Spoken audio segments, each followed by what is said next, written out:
After the success of the inaugural 2017 Sunraysia Safari Rally, it was inevitable a bigger and better version would be planned for 2018. Almost 40 bikes and 20 autos assembled in Wentworth today to size up the opposition. Amongst them, last year's auto winner John Pursehouse in his purpose-built Ford Ranger. But does that put more pressure on him to retain the title? Oh, it does a little bit, but we fixed the engine problem, which we had last year. The car's running a lot better.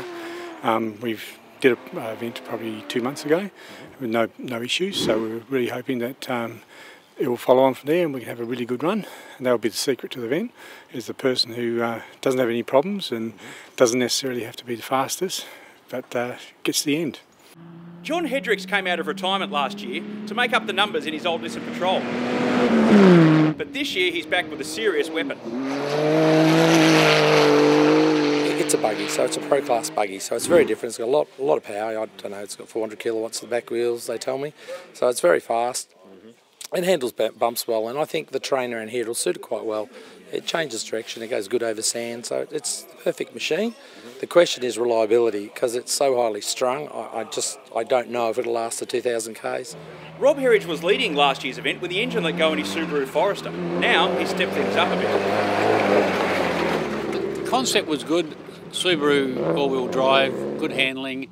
We've just taken that to the next level. We've built the car. It's not quite the car we want yet, but the concept is there. It's a 2-litre engine. That's a more race-oriented engine than the one we had last year, which nearly won the event. But it's light and it's fast, but it's totally untested. It's been driven from the trailer and parked there. I haven't driven it at all. There could be a dark horse in the pack. The last race was 2015, I think it was, at the Condo 750. And then prior to that, we'd done a couple of Australian safaris in the west. Did a lot of winch challenge stuff prior to that. So we've been racing for a while, but we haven't managed to get to a heap of events. But yeah, we enjoy it, these long course ones when we get there. It's good. In Moto, last year's winner Rod Faggoter will be counting on his experience in the seat to keep him at the front of a quality field.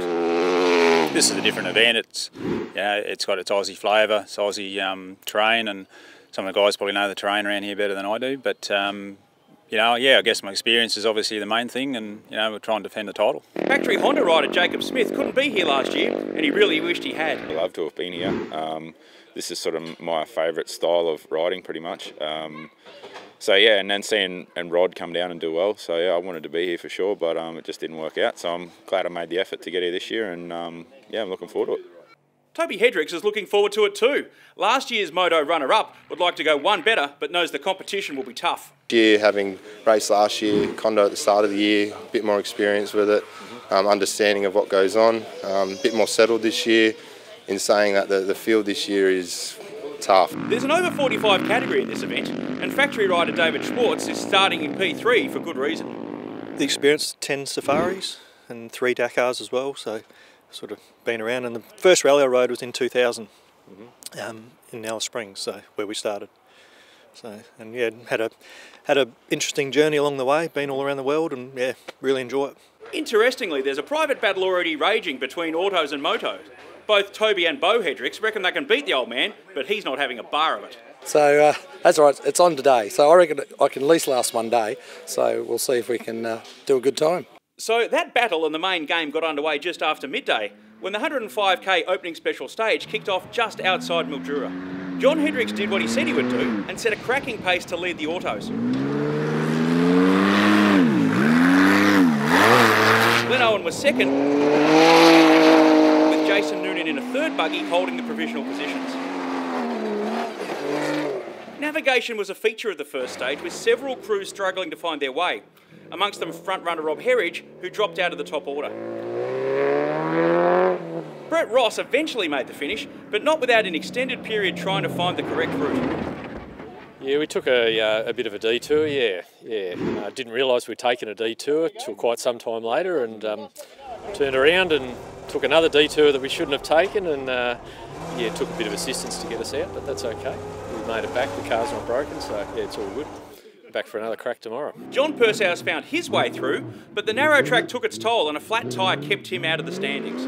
Yamaha's Rod Faggoter was chased down early in the Moto division by Jacob Smith on his Honda. But it was Toby Hedricks who showed them both a clean pair of heels to top the leaderboard at the end of day one. So, Hedricks on top in Moto and Auto, but who won the private family battle? The one person me and the brother didn't want in front, and that's Dad, and he's there, but we'll let him get the first one, as I did last year. But there's it's one of many to come. And there are many to come. In fact, another 250 competitive kilometres coming up tomorrow.